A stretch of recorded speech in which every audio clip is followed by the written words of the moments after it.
The Rangers are about to kick off the season in Buffalo against the Sabres. We are celebrating the occasion with a very special crossover episode with Stevie of the Broadway Block podcast on today's episode of Locked On New York Rangers.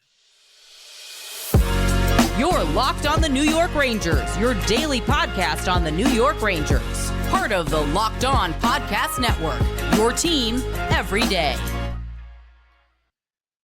All right, welcome back, Blue Shirts fans, to episode number 916 of the Locked On New York Rangers podcast. I'm your host, John Chick, joined by Stevie of the Broadway Block podcast. And Stevie, very excited to have you here. I just have to let everybody know, though, today's episode of Locked On New York Rangers is brought to you by Sleeper. Download the Sleeper app and use promo code LOCKEDONNHL to get up to $100 match on your first deposit. Terms and conditions apply.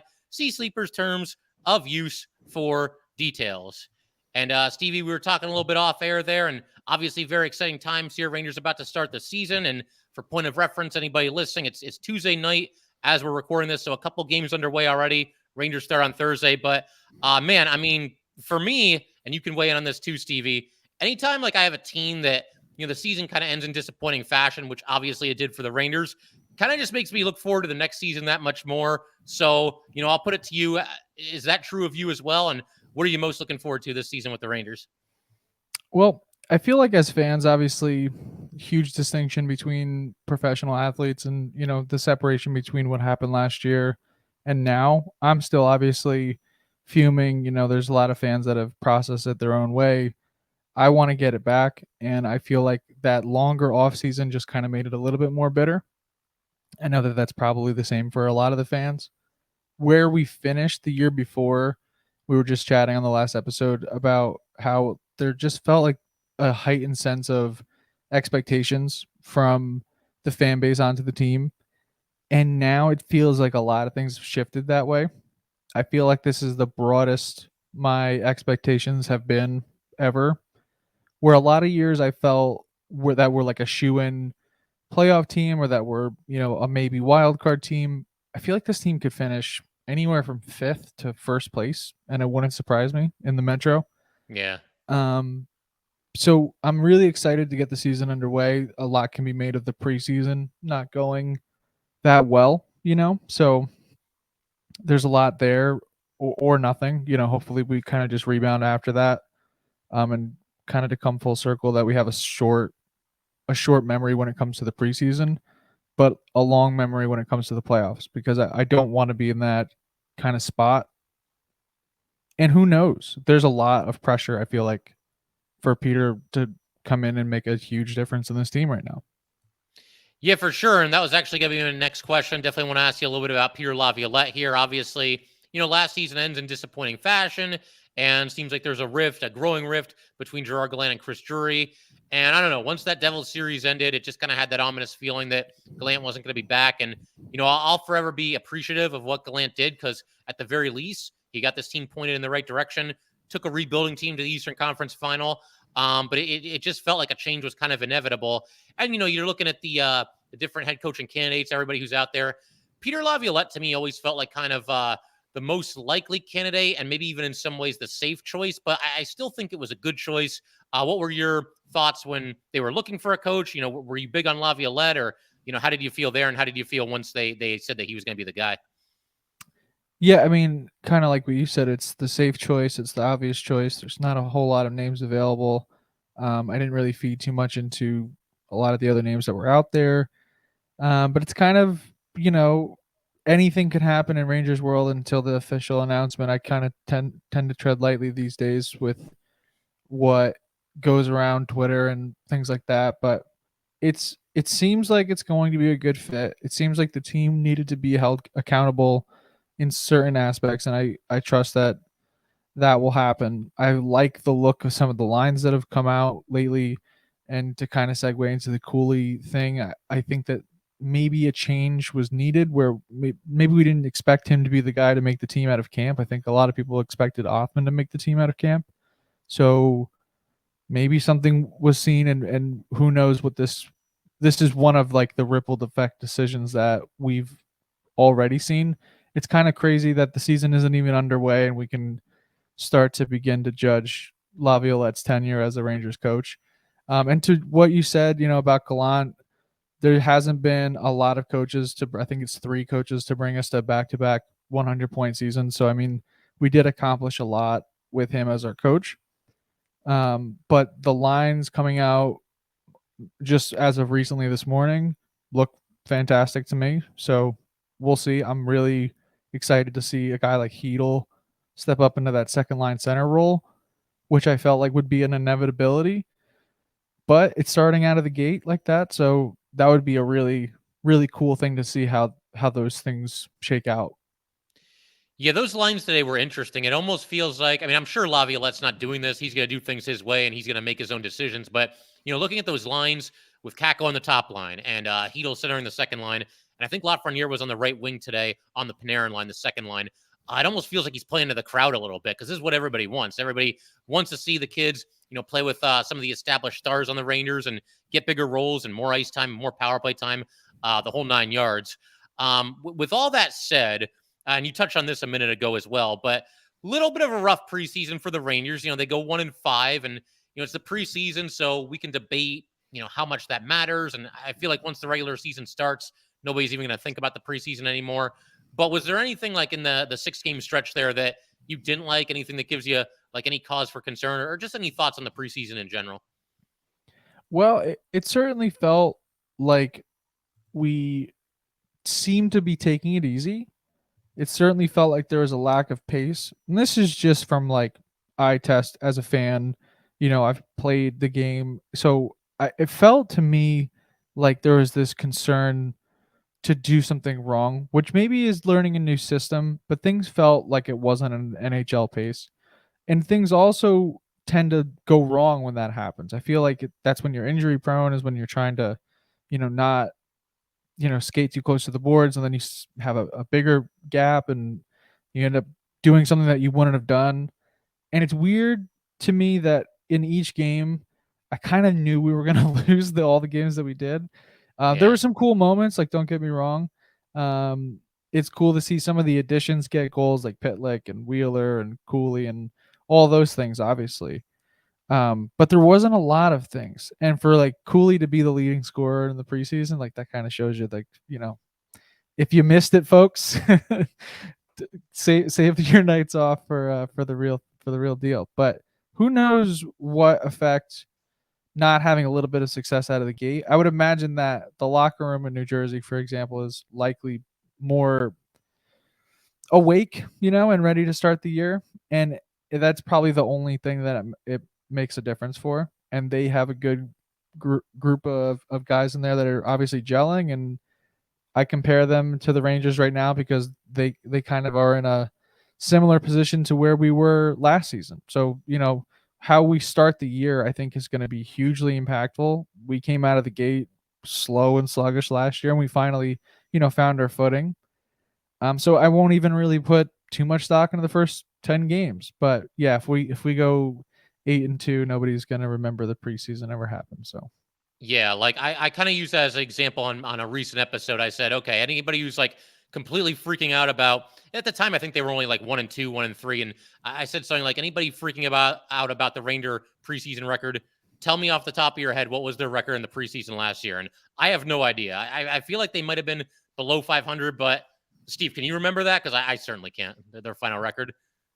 No. And it goes to show you that it's just kind of, guys competing for spots, and it's not real rosters, but who knows what winning a few of these games now would do for a group like this right now. It certainly I would have been happy to walk away, winning 5 games, 4 games for sure. But yeah, I mean, I think it'll be in their rear view pretty quickly. Definitely want to keep everything rolling here. Steve, you talked about Will Cuylle briefly there. I want to ask you a little bit about him.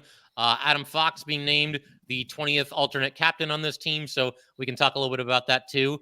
First, though, we got to let everybody know today's episode of Locked On New York Rangers is brought to you by Sleeper. The NHL season is finally here. The Rangers have the season, or will they have the season that we've all been yearning for? I absolutely love the NHL, and I know you do too, and that's why I want to tell you about the Sleeper app. The Sleeper app is the official daily fantasy app of the Locked On NHL Network, and it's my go-to for daily fantasy sports and especially daily fantasy hockey. With Sleeper, you can win 100 times your cash on daily fantasy. Use promo code LOCKEDONNHL, and you will get up to a $100 match on your first deposit. Terms and conditions apply. That's LOCKEDONNHL. See Sleeper's terms of use for details. And today's episode of Locked On New York Rangers is also brought to you by BetterHelp. Have you ever had a situation where you're trying to fall asleep at night and your mind just keeps wandering and you just can't fall asleep right away? Do you ever feel like your brain is getting in its own way? Like you know what you should do, what's good for you, but you just can't do it? Therapy helps you figure out what's holding you back so you can work for yourself instead of against yourself. If you're thinking of starting therapy, give BetterHelp a try. It's entirely online, designed to be convenient, flexible, and suited to your schedule. Just fill out a brief questionnaire to get matched with a licensed therapist and switch therapists at any time with no additional charge. Make your brain your friend with BetterHelp. Visit betterhelp.com/lockedon today to get 10% off your first month. That's BetterHelp, HELP.com/lockedonnhl. All right, and so we are back with Steve from the Broadway Block podcast. And Steve, I mentioned this just a second ago, but Adam Fox, alternate captain, very cool to see, very well-deserved, I think. But any thoughts on him being the new alternate captain? Do they have too many guys wearing letters? I mean, is it getting a little ridiculous here? Or are you cool with, half the team having a letter on their sweater? Whatever works. I think if the team was performing well, I don't think anybody puts too much weight into it. But no, it is a little strange. I've seen comments, people who are former players and things like that, commenting on it. And I think that goes to show you, like we talked off air about, like kind of having like August podcast fever, where we're like itching for something to talk about. I think that's all it is. One thing I haven't heard anybody talking about, surprisingly, I just touched on this in our last episode with Joe, that I kind of can't believe that nobody's made a deal about Trocheck losing the A. Everybody's just kind of like, yeah, congratulations, Adam. But like, no one's really said anything about that. So I don't know. Maybe that amounts to something. Maybe it doesn't. Who knows? But yeah, it's one of those things. Like I feel like with somebody like Panarin, like because I thought about in the offseason the Rangers going to maybe Laviolette's kind of old school, so maybe you go one captain, two alternates, same three guys for every game. But then you think about like they take the A away from Panarin, and you know how this goes, man. I mean, people are kind of like a little on edge when it comes to Panarin right now anyway. And there's going to be all these false narratives about, the team, they didn't want him to be the alternate captain, and they don't like Panarin, and they're going to trade. It would get ridiculous. It almost gets to the point it's not even worth it. Just whatever. Add another A, and let's just move on with the whole thing here. And I kind of would have understood if they left it the same for those reasons exactly, did nothing. Because I think Adam's also like incredibly smart. I feel like he understands the situation. He's locked into a huge contract. He's not going anywhere. He wanted to be here. He forced his way here. I don't think anybody's like not looking to him for leadership. He proves it on the ice. He's one of the most consistent players. So he brings all of it when it comes to leadership attributes. So it's a no. That part's not the alarming part. It just, to me, it's you have an unspoken leader. So maybe you do hand that to somebody who has but it is a little weird with, he's obviously the guy we want to build around. Does it mean that there's a shift happening? I'm trying not to read too much into it, but we don't really have hockey yet. So I'm kind of like, what does it mean? What do you mean Trocheck's not the assistant captain? But we'll see. I'm more interested, to learn like what that would do to myself if somebody was like, you're not going to be the second line center. You're also not going to be the captain. I'm Peter Laviolette. How you doing? Nice to meet you. But I just wonder how I would handle that. But I'm sure he's handling it like a pro. It's all fair questions. I think with Trocheck, like to your point, I think he would handle like pretty much everything like a pro. And that was actually going to be something I wanted to ask you about. And it's something we've now touched on, I think, twice very briefly here. But obviously, there's always so much debate and always so much conjecture about who should be on what line and who should be over here, who should be over there. So Panarin's going to be on the second line. You got to figure. I think the top line, Kreider, Mika, Kakko, that's pretty much set in stone, at least for the start of the season. We'll see how long that takes to change. But, with Panarin, it could really go either way with the other two guys out there. And we could start with center here. Trocheck or Hedel. I've kind of, part of me has been leaning toward Trocheck just because Hedel's weakness does seem to be obviously faceoffs. And, if Panarin's on the ice, like I don't want to concede offensive zone faceoffs or, anything along those lines. But Hedel's got more upside, I would say, and can really shoot the puck. So your preference for the center to play alongside Panarin, at least at the start of the season here?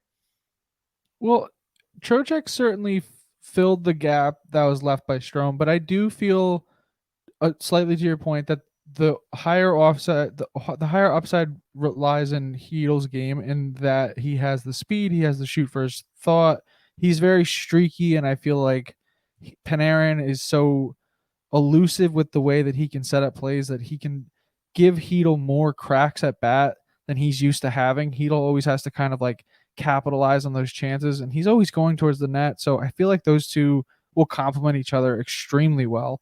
I feel like it comes down to getting somebody on their wing who's going to kind of like add to that mix. So hopefully it's Laugh. I feel like it's asking a lot for it to be him at this moment. I think, to your point, Kakko as the number one guy, at least to the start, is the move. And Kreider, Mika, it's the joke we made all off season is that Laviolette's going to come out with some weird, goofy combinations, and then we're just going to be right back with Kreider and Mika. And then even Kreider and Mika made the joke. It's like, they did. That's what happens. And I think that's your safe bet. But at the same time, we saw at the beginning of last year, Kakko, Kreider, and Mika, they played some really good hockey together. We just weren't winning games, so we needed to kind of shuffle the deck a little bit. And as a byproduct, those guys kind of got mixed into the plan a little. I would love to see a full season, in dynasty mode on your, NHL, whatever, with Panarin next to Mika, because I feel like that's really what Panarin's missing. We always talk about Panarin helping a guy like Hedel or something like that, but we never talk about Panarin missing, some guy that can help him out. And we saw what was attempted to be in Patrick Kane. So I'm really interested to see how that second line shapes out, if Panarin's truly going to be there, and who they put on the other side of him, because the rest of it's pretty self-explanatory after that top six is all figured out. So, yeah. It's funny, the idea of Mika and Panarin playing together. When Panarin first came to the Rangers, and this podcast was really in its infancy, at the time, I didn't really like the idea of the two of them playing on the same line, just because they didn't have the depth. They were very thin back then. It's funny now because, you look at the roster and, people are kind of upset that Jimmy Vesey might be a healthy scratch on opening night, which would be unfortunate. But back then, man, it was like, how are we even going to fill out this roster? Like, we don't have 12 forwards that are ready for NHL hockey. And so that being the case, I like the idea of splitting the two of them up, Mika and Panarin, spreading the wealth a little bit and allowing different forwards to benefit from playing with one or the other. But now that this team is better and has been a winning team the last few years and has some depth, I'm a little bit more open to it. But I think right now, I still like the two of them, on different lines. I do like Kreider, Mika, and Kakko to start the season at least. Yeah, no, and in its consistency, I think it gives you something that's a little bit dependable. I think that if you're Laviolette, you have to kind of, change what you can and try to not fix what's not broken. But the power play, certain things do have to change with the way that those guys play. And I think that I'm most eager to see that second line. But, don't forget that puts a guy like Trocheck, who has been a 70-point producer in his career. He's, a proven goal scorer. He's a proven NHL player. He's nasty to play against. And that puts him on the third line with maybe a guy like Cuylle, who, he would be a wealth of knowledge for a guy like Cuylle, the way that they play. I feel like that would complement a guy like Vinny Trocheck really well. And, there's a lot more combinations that kind of open up when you make that mindset switch. And it also could be, you had touched on faceoffs. It could also be kind of like a matchmaking thing where Trocheck is totally capable of being that second line guy. And you always have that move should someone have an injury or something happen. So I really like it to start the season because you have that layer of consistency with Kreider and Mika. And, Panarin is a guy that I feel like is still, as weird as it is to say, has something more left to show us as a Ranger. And hopefully this is the year for it. Yeah, absolutely. And it's funny, talking about the centers because, there'll still be some Ranger fans every now and then that will say like, "Oh, we're not good enough at center," and I'm like, I don't know. I mean, Mika, Trocheck, and Hedel, like, show me any team other than maybe the Oilers. I mean, we'd have to put the Oilers ahead of the Rangers, I think, because of McDavid and Draisaitl and Nugent Hopkins and everything. But how many teams have three centers that good around this league? I mean, I don't think there's that many. Are they? Are there? Well, so we were doing this the other day. Again, you talk about not having a lot to talk about, but it's kind of fun to think about the Metro and where we would sit if we were in another division. And one of the topics of conversation that came up was, apples to apples, player to player, comparing the Rangers to a lot of other teams on paper. Like, they're a really good team. Like, I was almost thinking about the Hurricanes were better than them at goalie. Are we better than them at defense? Probably not. We have some better It's close. maybe Yeah. players, player to player. But I would say that going up and down their lineup, aside from maybe top line right wing, we match up against their team extremely well, and they're one of the favorites to win the cup. And people kind of, discredit the team. I don't know if it's recency bias or what have you. I don't know if it's, a lot of people just kind of don't like the Rangers, and that's fine too. But the way that the media has essentially given up and the fans have given up hope is incredible to me. We finished a handful of points out of literally first place. We were the sixth place team in the NHL behind the Stanley Cup winner, the Devils, all these teams that people talk about as like the shoo-ins for a potential, you got the Leafs. These are the only teams that were really even slightly above us, and we played those teams extremely well. I feel like we always kind of rise to the occasion. I feel like this team is built for it. We just, relied heavily on that power play, and once it wasn't clicking, I mean, this last season was obviously a disaster, but I mean, you figure that out, this team is a threat for sure. Yeah, no, I totally agree. And there's people that will be saying things like, and these are people, that maybe they don't like the Rangers or something, but it's like, oh, they missed their window, the window's shut. And I hear that, and people will make a big deal too because the average age on the Rangers is quite a bit higher than it used to be. But what they don't realize or just conveniently ignore, one or the other, is the reason the average age on the Rangers is higher is because they brought in all these veterans on one-year deals. Jonathan Quick is 37, Nick Bonino is 35, Blake Wheeler's 37, Pitlick's like 31-ish, I think.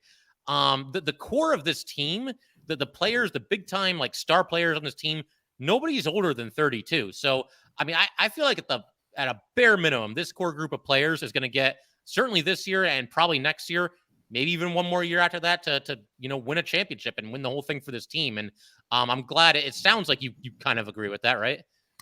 Yeah, like, obviously as a host of a show, it's hard to be doom and gloom and keep an audience. And we try not to for obvious reasons to be, harping on the negative. And it's fun because Joe and I typically don't actually see eye to eye. Like the week where I'll be like, we're not that bad. We're 5-3. He'll be like, team's terrible. Like it's funny the way that your opinion can kind of swing back and forth, and the fan base can seemingly be, 1 minute at the edge of the cliff and at 1 minute planning the parade. So part of me is always optimistic. I call that the difference between being a fanatic and a fan. I'm a fan of hockey and I'm a fan of the Rangers. But there's fanatics that will completely blind themselves to information, and like you said, willfully or what have you. I feel like there's a lot of people that will ignore the issues, but I'm optimistic right now. I feel like I'm not being naive when I say that the Rangers are just as likely to win as anybody. And if last year is any indication, you just have to make it. And we're talking about the preseason now, and we're saying that doesn't matter, but we know that come playoff time, the regular season doesn't matter. And we'll see if this team can put one foot in front of the other come April, because that transition seems to always be where we kind of shoot ourselves in the foot. And I want to play some good hockey moving right into the postseason. And then it's anybody's game. If you get there and you win one round, I mean, you're one of 8 teams, and I would put Igor Shesterkin in a best of 7 against anybody in the league. And I feel like the benefit of being in this really difficult division is that we're going to be ready come playoff time. We're already going to be kind of fighting for a spot all year, I feel like. Yeah. No, the Metro's absolutely stacked, and want to keep everything rolling. In just a second here, I got to ask you about some of the newest New York Rangers, a couple of the free agent pickups that they made this offseason. We still got to talk about Will Cuylle. We'll get to that in just a second here, but first, must let everybody know today's episode of Locked On New York Rangers is brought to you by Jase Medical. Everyone should be empowered to care for themselves and their loved ones during the unexpected. That is why Jase Medical offers the Jase case. The Jase case provides 5 life-saving antibiotics for emergency use and gives you a peace of mind so that you are not just hoping that you have access to medication during an emergency. Jase Medical, make sure you have the medication in hand. Jase Medical is simple. They handle everything from the online evaluation to licensed pharmacy medication delivery and ongoing consultation and care. Don't get caught unprepared. All right, and so to keep everything rolling here with Stevie from Broadway Block, figure, a couple more things we can end on here. We actually, Colin Stevenson was nice enough to join the podcast in a recent episode, and I want to ask you the same exact question I asked him. This Ranger free agent class here, obviously they kind of had to go bargain hunting, and, you end up with Wheeler, Bonino, Pitlick, Gustafsson, Quick. I mean, those are the guys that are going to be on the NHL roster. So, I mean, of those players, everybody they brought in, who do you think makes the most positive impact on this Ranger team this season? So we definitely went bargain hunting. You're right. We've definitely made some contributions. Judging from the preseason, it seems like Gustafsson has been the most eye-opening piece. I feel like in the last 5 years, we've just kind of skated by without ever shoring up that like 6th, 7th defenseman role. It's always just a gaggle of goons, whether it's Tenorti or Nemeth. It's always this revolving door. So he's, I think, a breath of fresh air. He's played with Laviolette. He has that experience in being an offensive defenseman, yet obviously he's responsible. He's shown all the reasons why we got him in for a really good deal. So I think I'm most excited. I think that's the easy pick, though. I think, excited for Quick, but talk about that recency bias about being spoiled in a position and not, maybe not having to worry about a backup goalie these last, feels like a decade in Rangers history is never really been a concern of ours. But here we are. We find ourselves kind of maybe a little bit nervous about what Quick can bring us in net. So I think that's maybe what I'm most eager to see out of the additions. But a lot of pressure has to be on Blake Wheeler to find some success. I feel like we're not that far off of him being needed to slide into the top 6, maybe the top line. And that's a lot of pressure. We're putting a lot of pressure on him just coming into the team and continuing the production that he's had throughout his career.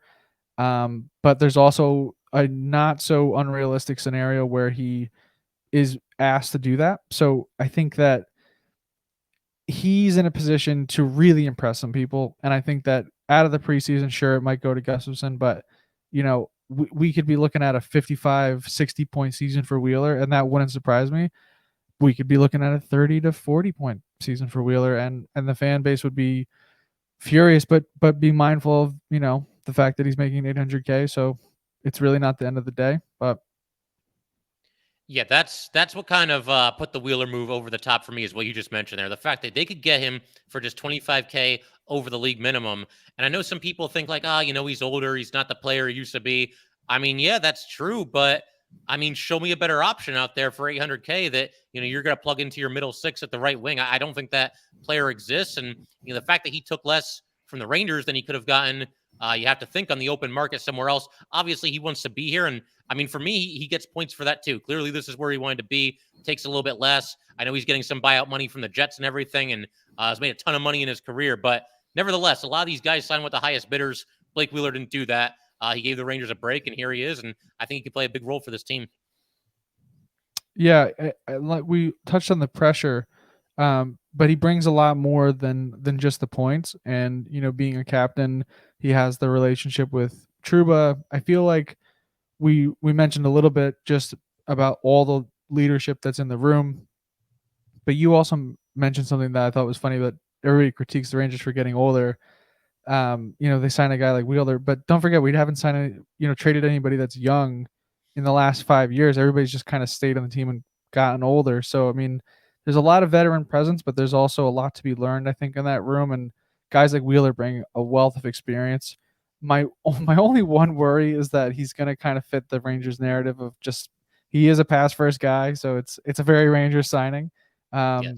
But like you said, like who's available in the open market? I think that everyone just assumed that it would go to Othman. Looking at the roster that was eliminated, I think if you look at the way the pieces fell, that people would just assume somebody it goes to somebody out of camp. But it was available, and it's a hell of a move by Drury, in my opinion.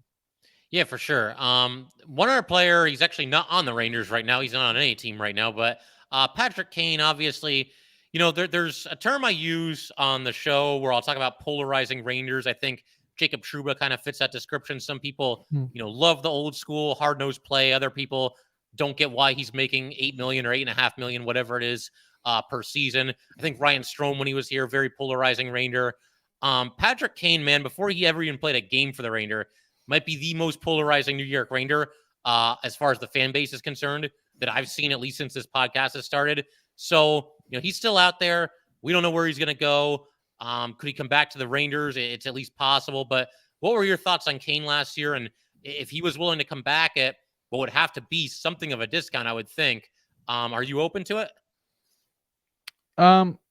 Unfortunately, I think that the ship has sailed. I think that a healthy version of him would have been, I don't want to say like enough to set it over the edge or, go back on what happened, obviously. But, I think a healthy Kane would have been a compliment to last year's squad. I think right now, the direction that the team's in, we really need to kind of just stick to what we have and give guys within the organization an opportunity. And, maybe that $4 million or whatever we'll have in deadline space come that time should be spent elsewhere. And, it was fun while it lasted, man. It happened, Yeah. that much I can say. It was surreal to see Patrick Kane playing on any team other than the Blackhawks. The fact that it was the Rangers, it's one of those things like you feel like your head is going to explode when you watch it for the first time. And obviously mixed results, and the big thing, they didn't get out of the first round, so it didn't work out. But people were upset about the move. Some Ranger fans never wanted him here, but to me, you have a chance to get one of the best players of all time for a second-round draft pick. Bad hip or not, I gotta take that risk. So even though it didn't really work out, still don't fault the Rangers for giving it a shot and rolling the dice. But somebody I gotta ask you about, we've been kind of mentioning him on and off the entire episode, but Will Cuylle makes the team.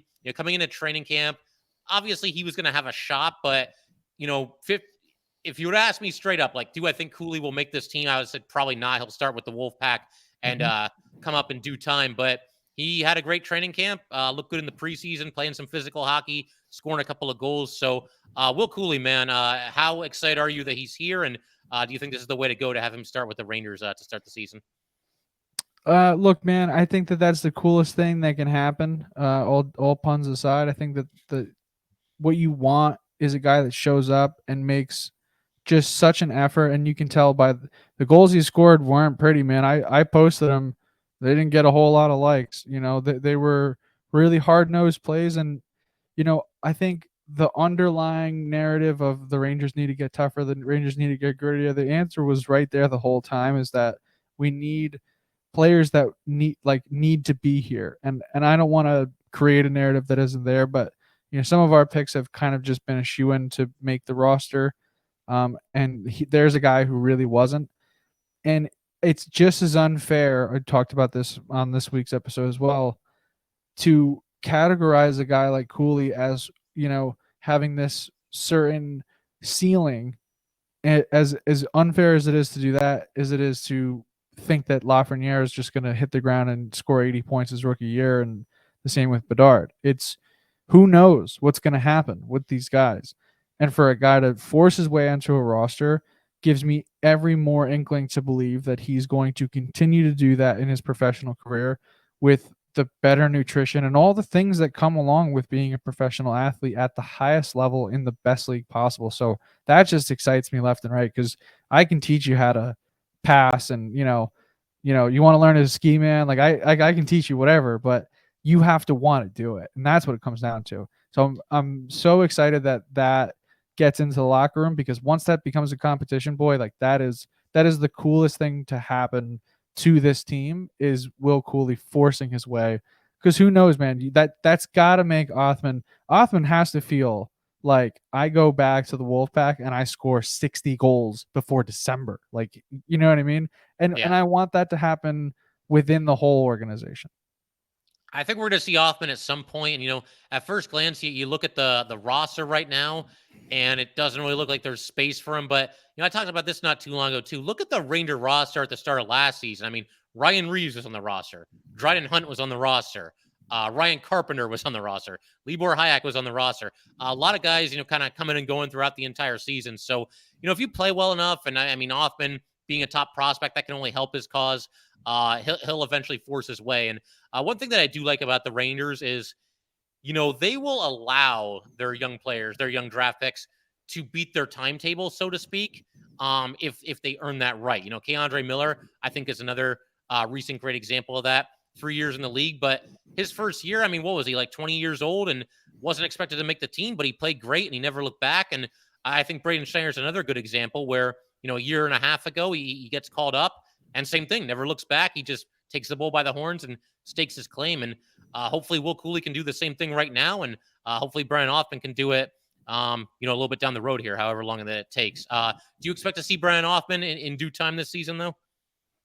I mean, to your point, I'm glad the organization will kind of elongate or shorten that timetable, but I do think that it's kind of an individual process. And for whatever reason, it seems like the next best thing for a guy like Cuylle is the NHL, and I can kind of see that.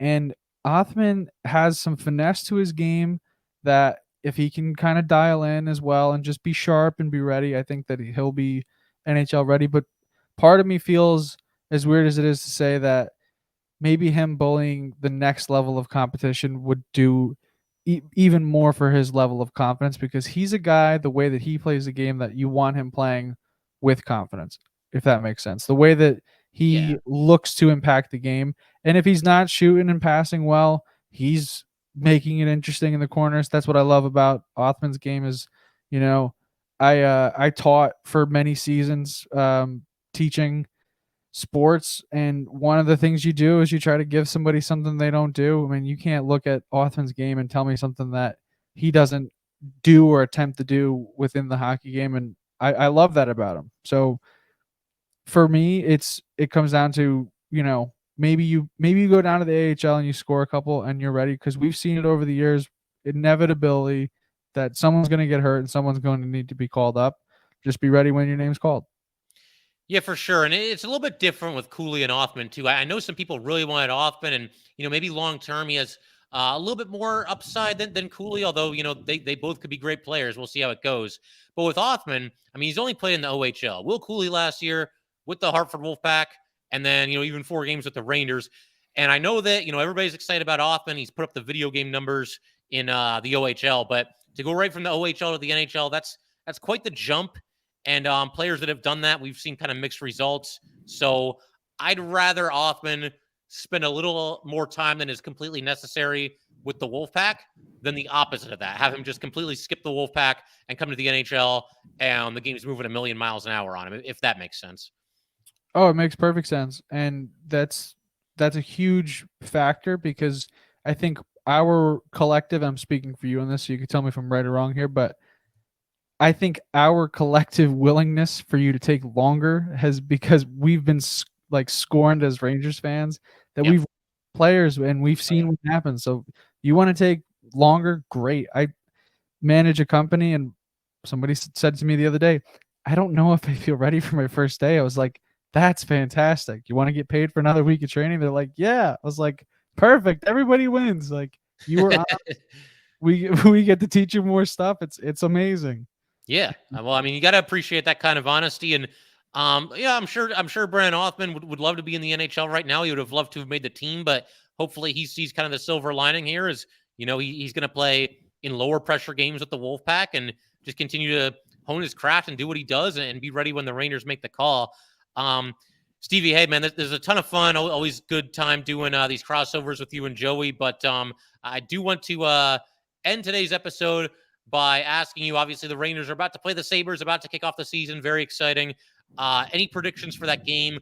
I need a final score and the Ranger first goal scorer of the season. At least those two things. All right, we'll give it to Philip Hedl. All right. Harmless move up the middle. He just throws it on net. And that's the only goal of the game. The Rangers lose 3-1. I don't mean to be a bearer of bad news, but sometimes I get these weird, like, I just had this thought the other day. I was like, what if the season doesn't start off all that great? What do you think? What do you think? I guess to spin it back to you, what do you think happens? Yeah, so I'll go with Capo Caco to score the first goal of the season for the Rangers. I just think it's his season. I think he's going to break out this year. I could put him down for like 55 to 60 points. He's going to be out there with Mika and Kreider, so that's awesome. He's got good people on the ice with him. And I feel like those two, they're veterans. They're well-established players. They might look to in the beginning of the season, try to feed him a little bit and put it on a tee. We've talked about how pass-happy this team is. So hopefully when they set him up, he takes the shot and doesn't try to pass it back to them. We'll see how that goes. But, yeah, I'll have the Rangers winning 3-2. We'll give a late goal to Keandre Miller. Want to go a little against the grain there. I could see it being one of those games where, like, Rangers get up 1-0, Sabres tie it, 2-1 Rangers, Sabres tie it, and then the Rangers win it 3-2. That is a tougher matchup, though, than it's been in recent seasons at the Sabres, because I think finally that team is putting the pieces together and finally appears to be moving in the right direction. But it's going to be a good game. That's what we talked about the other day, man. I was like, but this isn't an easy team to beat. This is all the writings on the wall of being not a trap game, because they're not a bad team, but this is a very winnable game and at the same time a very losable game. But like you said, man, always a pleasure. Thanks again for having me on, brother. But yeah, and for everybody listening to this, it's listening to Locked On Rangers. Where can they find you and your podcast there on social media and streaming platforms and the whole 9 yards? Anywhere you get your podcast, man. Obviously, Apple, Spotify. You can find us on Twitter. We're super active with our social media, so reach out and say hello. So awesome. Sounds good. So, for Stevie from Broadway Block and myself, John Chick from Locked On New York Rangers, thank you guys as always for tuning in, and we will see you next time.